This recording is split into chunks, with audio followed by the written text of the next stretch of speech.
Hey everyone, Matthew Robinson back again with my brother Jordan. Yo.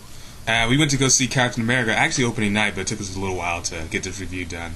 If you were wondering, they look a little wet, it's because it's raining cats and dogs outside right now here in Cincinnati. Yeah, but we went to go see Captain America on Friday, actually with our dad, but I really enjoyed it. What about yourself? No, I really liked it too. It was a lot better than I expected, because I was very disappointed in Thor, which premiered in May. Thor premiered in May? Yeah. It was, me and my friend Flo were so excited about that movie, and then when we saw it, we were just like, okay.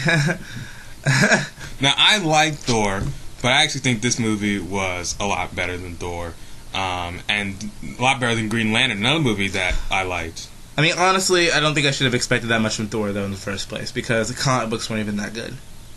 You're gonna get a lot of angry haters.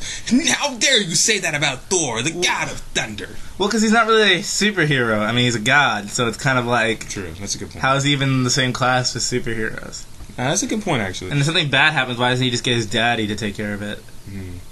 But, Captain America, for those of you guys who aren't familiar with the mythos of Captain America, he's this scrawny kid named Steve Rogers who becomes this hulking, man, muscle guy. He's taller, he's stronger, he's faster, and he can, beat up people, and he's here to stop the Nazis. He's basically just like a genetically modified human. Yes. That's all he is. Yeah. He's not really a superhero. He has, no superpowers per se. But he's stronger than the average man. He can leap further and all that jazz. Yeah. And he has that shield, which he can use to protect himself, and also he can ricochet it and hit people with it and stuff like that. It's pretty cool. He has to fight against... and Captain America is played by Chris Evans, who I thought did a good job as his character. And Chris Evans is very sexy in this movie. Well, he is actually quite sexy. Oh, yes. He's very...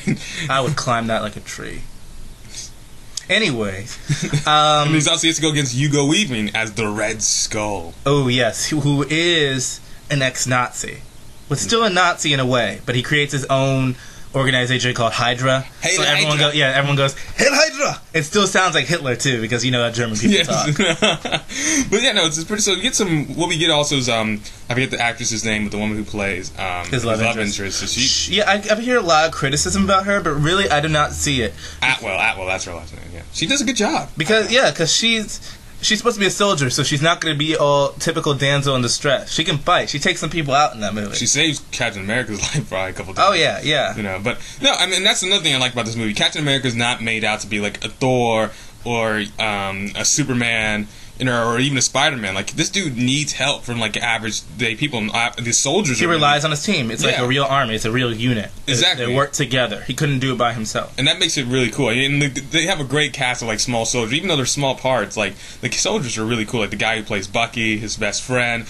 Derek Luke's in it, and I forgot the actor's name, but he's also in Desperate Housewives, a bad guy. But he's a good guy in this one. He plays the Irish guy. He has the cool little bowler. You'll know hat. someone you see as a top hat. Yeah, he's got very distinctive eyes, so you'll probably be able to pick up on him as soon as you see him. But it was a fun movie. Good musical score, nice cinematography, good costumes, cool fighting scenes. There was never too much action and never too much story. You got a good mix, some really good humor. This is a fun movie to see on on a Friday night or something like that. Just go.